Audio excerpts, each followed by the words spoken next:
vontade incontrolável e involuntária de mexer as pernas, esfregar, chega até atrapalhar o sono, dar dor e até fadiga.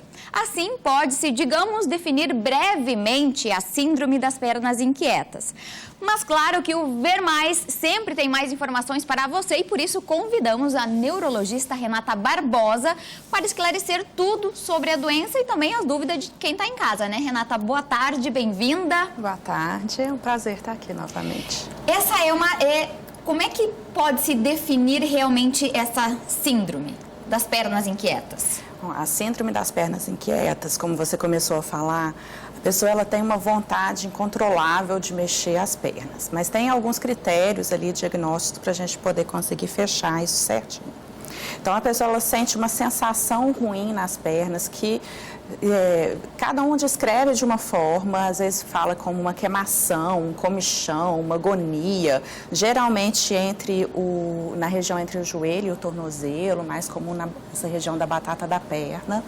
E a pessoa sente uma vontade incontrolável de mexer, porque essa sensação desagradável, essa sensação ruim, ela alivia com o movimento. Mas o movimento é mexer ou é o movimento aquele de ficar assim, agitando a perna? Tanto o movimento de agitar a perna, de esfregar, de massagear, de levantar e andar, isso tudo acaba que contribui ali para aliviar temporariamente essa sensação ruim ali dessa agonia ali na perna. Desconforto. Tá? Esse desconforto.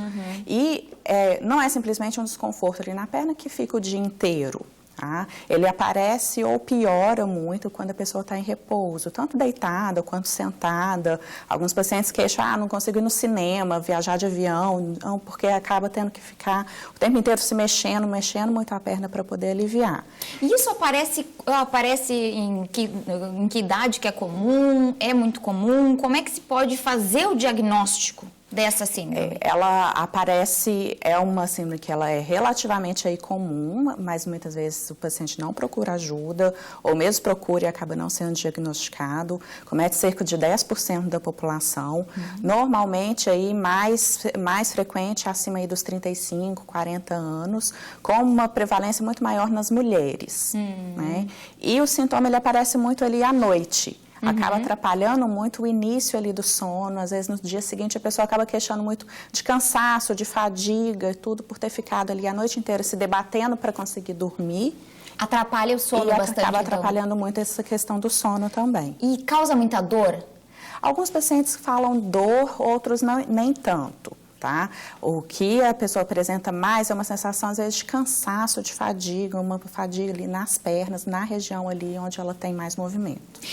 E depois de feito o diagnóstico, como é que é o tratamento? Como é que se leva a isso também? Tem cura? Ela não tem, a gente tem duas etiologias aí possíveis, não é muito claro aí a origem, mas algum distúrbio ali e dopaminético ali no cérebro relacionado com o metabolismo do ferro. Então, o tratamento, ele é baseado no diagnóstico ali de alguma anemia, deficiência de ferro, que é um fator importante que pode levar ali a aparecimento ali da síndrome, e com alguns medicamentos também que agem ali na dopamina, nos receptores de dopamina ali no cérebro. Tem uma pergunta no WhatsApp, vamos dar uma olhadinha, qual é a pergunta? Sou músico e sempre fui ensinado a fazer o tempo das notas batendo o pé no chão. Isso pode trazer prejuízos para a minha saúde? A pergunta do Jairo. Em relação à síndrome, não. Não é essa causa. Não, que a síndrome ela está relacionada ali quando a pessoa no descanso, no período de descanso, aí aparece essa vontade incontrolável ali de mexer a perna, que aparece principalmente ali na hora que vai dormir. Mas mesmo no período de descanso ali durante o dia, ela pode aparecer também. Não é essa sensação que a pessoa fica, às vezes o hiperativo, ou a pessoa mais ansiosa que tem vontade de ficar o tempo inteiro se mexendo. Ou às vezes até uma forma de bater com a perna é uma forma de se concentrar. Às vezes a pessoa usa isso, né? Que fica batendo ali para se concentrar. Então, a síndrome não é isso. É a sensação que aparece nessa situação específica, no repouso, na hora de dormir. Principalmente na hora que vai dormir e que alivia com o movimento. E com a massagem. Falando também ali que teria uma causa relacionada com a dopamina e a a absorção metabolismo do ferro. Outra causa teria?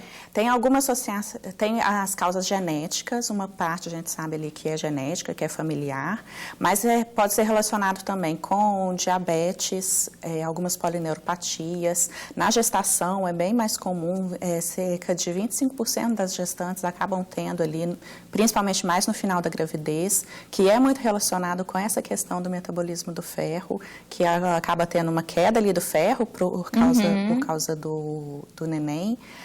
Algumas vezes com a doença de Parkinson, paciente com insuficiência renal, que faz diálise, também pode acabar contribuindo para ter ali a síndrome. Algumas vezes a pessoa tem transitória relacionada ao uso de algum medicamento ou a retirada de alguns medicamentos específicos também pode acabar contribuindo. Pode ser confundida com uma questão de circulação?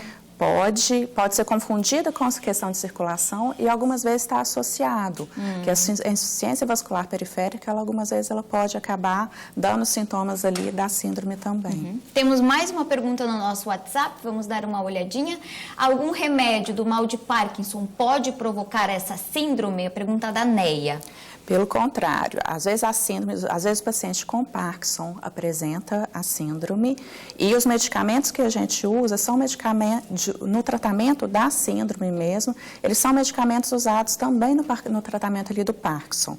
Então, às vezes pode dar um pouco aí essa confusão, mas os medicamentos às vezes são parecidos com os que são usados no Parkinson. Então, pelo contrário, o medicamento para o Parkinson até vai ajudar no tratamento, mas os pacientes com Parkinson, pela questão da própria doença, podem acabar desenvolvendo ali a síndrome também. E você disse, né, que era mais comum em mulheres, mas homens podem ter também. É mais comum na idade mais adulta, mas criança também pode ter, homem também pode ter, paciente sem nenhuma outra patologia também pode acabar tendo aí os sintomas da síndrome.